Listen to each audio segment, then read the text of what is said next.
that time of year again.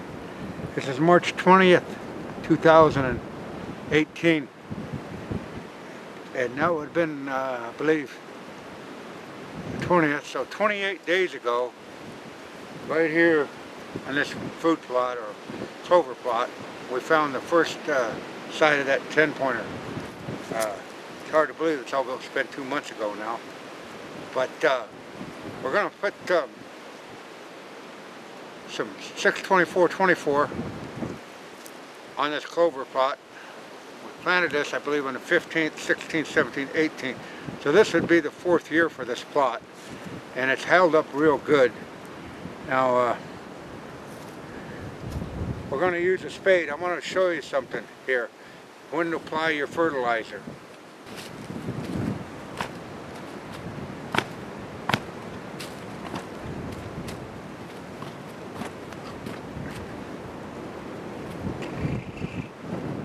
No frost in that ground.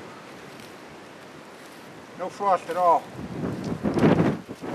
There's no frost in that ground. That's when you want to apply your fertilizer.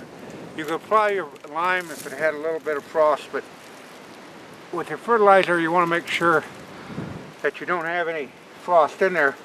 That way when the rain comes, it'll take it down in almost instantly.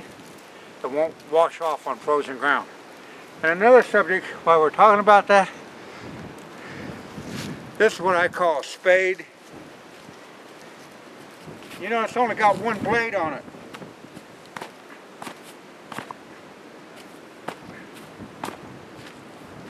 Simple physics right there. You got one blade, you get quite a bit of penetration. People ought to learn that about broadheads. The more blades you put on a broadhead, the less penetration you're going to get, because it takes more kinetic energy to push it down. If you're only X amount of pounds, you're only going to get X amount of penetration. If that was the case, if you're going to be so much better than a garden spade like that, or trench spade, ever what you want to call it, you would have 5 or 6 blades on it. But I don't. It has one blade for maximum penetration.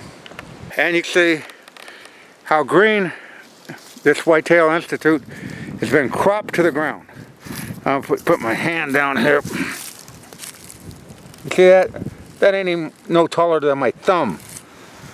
It's already turning green on its own. It's holding up real good. And here on the 20th, we're going to give it a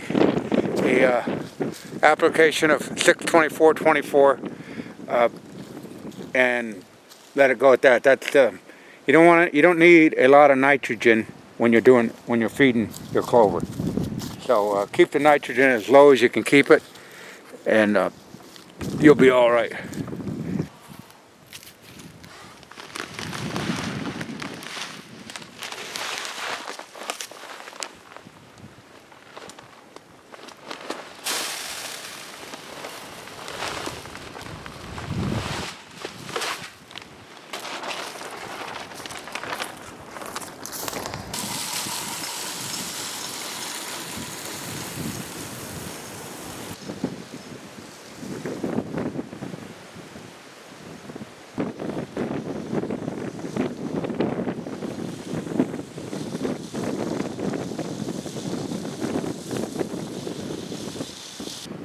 Now when you're putting your fertilizer on, set it on light at first.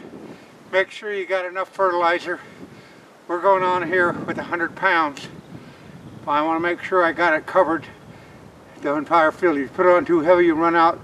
This way you might have to make several trips, but at least you know you got it distributed more equal. So it may take more trips, but then again, it's not that much time consuming to do it right and get it a thorough broadcasting of it on the whole entire plot with your amount of fertilizer that you purchased. Now when you get it, all your fertilizer on one direction, do like you do when you're seeding. Go the opposite direction, and that'll ensure that you got a real good coverage of your fertilizer on.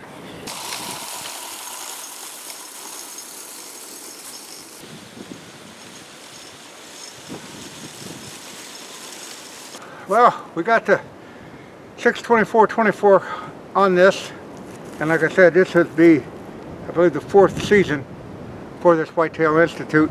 And on that subject, this clover that we just fertilized went through the worst drought that I can remember in southern Iowa, and it's doing really good. And it's the 30th year of, I don't know how many millions of acres of Whitetail Institute clover has been planted. But as Ray Scott, the founder of Whitetail Institute Products, stated last year in an article, food plotting has become a lifestyle. And with me it is, definitely. Because as I've always advocated on this channel, it's not about killing things, it's about growing things. I put the food plot, Mother Nature had the buck drop its antlers here. It would have been nice to have them both dropped here, but that's the way it goes. But I did find the other one up on another plot.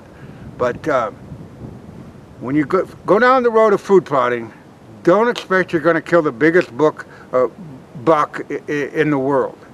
If you're going that route, you're better off not even go with food plotting. If you're going to food plotting, get the mindset that you're giving back to the whole ecosystem, not just one species of animal, the white-tailed deer.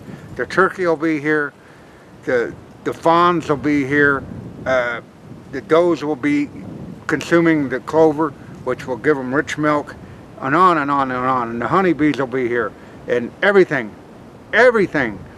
will grow from your effort. And there's not a buck hanging on the wall that will surpass that feeling when you see what you've done.